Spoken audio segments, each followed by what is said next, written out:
With Dragon Ball Sparking Zero's release in sight, I've spent the last 30 days turning Kame House from this into this. In this video, we're bringing the iconic Kame House from the Dragon Ball franchise to life in 3D.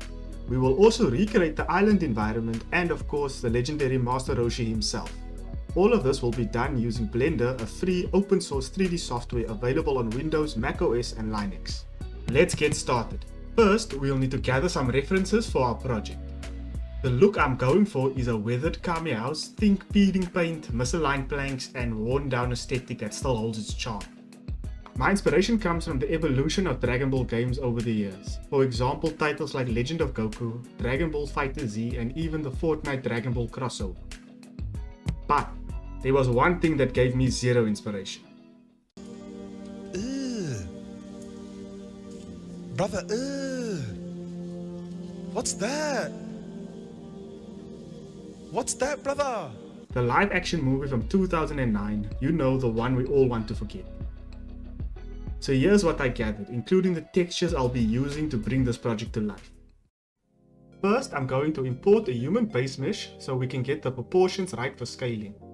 Now, adding a cube, we can begin the blockout of the house. I'll separate the roof from the main structure, which will allow me to shape everything properly. Next, I'll create the sidings. To do that, I'll duplicate and separate the bottom edge, scaling it up slightly to create a plank-like structure. Using an array modifier will give the siding the look we want. Once the siding is complete, I'll duplicate the main blockout and scale it down for the upper window on Kame House. I'll use the Archimesh add-on to create the doors and windows. This is great for getting accurate details without too much manual work. Now I'll apply a boolean modifier to cut the doors and windows into the house and sidings. After that, I'll duplicate and separate the bottom edge again to create the house foundation.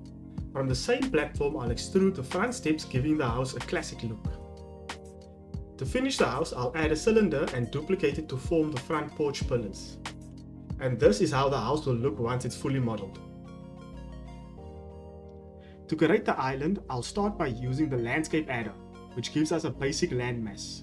I'll scale it down to simulate a small island and rotate it to align with the Kame House we've already modeled.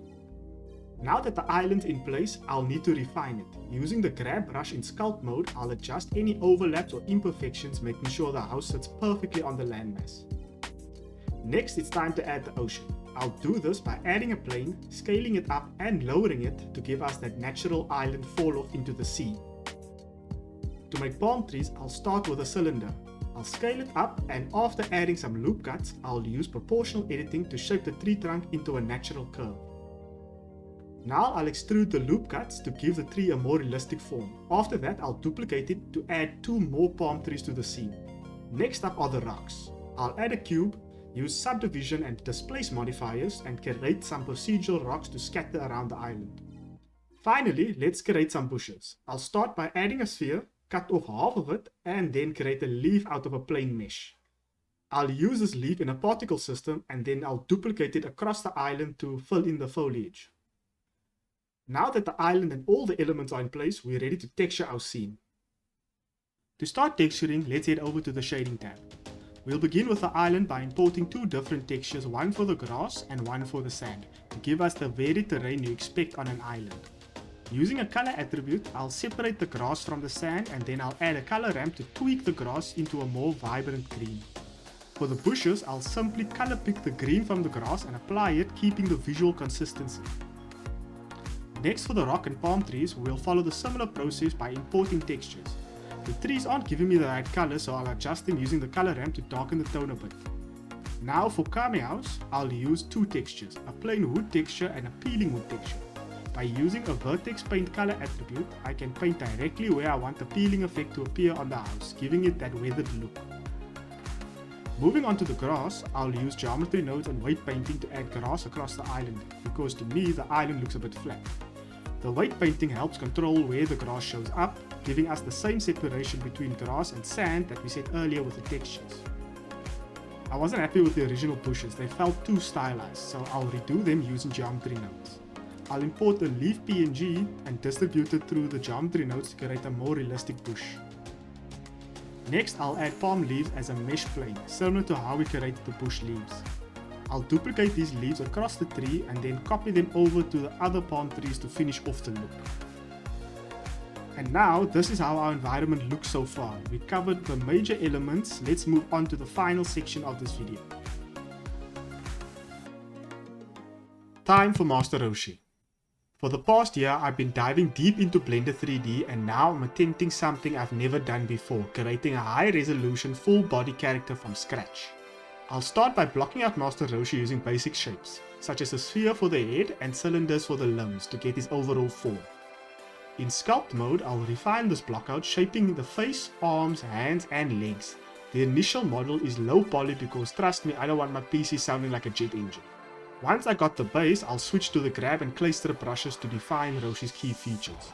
With the crease brush, I will sharpen the details of his face, muscles and iconic features, those pronounced cheekbones, ears and muscles. Since it's Master Roshi, I'm putting in the effort to capture every bit of detail possible. After finishing the high resolution sculpt, it's time to retopologize the model. And let me tell you, retopology, essentially as a beginner, is tricky. I'm trying my best to retain all the detail from the sculpt, but man, my skills are a work in progress. After all that effort, I apply a multi-resolution modifier to bring back the details of the high-res sculpt. Once that's done, I add his iconic clothing and a basic skin texture. And after some tweaks, I'm left with this.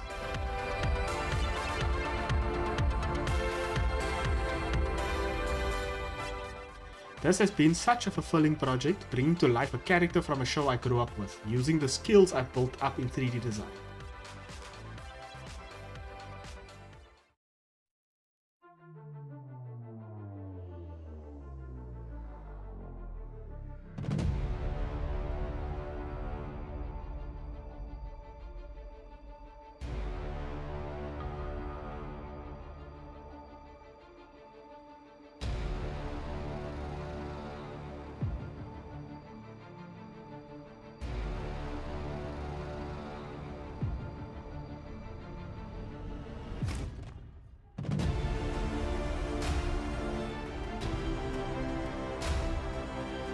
If you enjoyed watching this transformation, I'd love your support in growing my 3D journey. Don't forget to hit the thumbs up and subscribe if you want to see more. And let me know in the comments what you'd like to see next. Thanks for watching.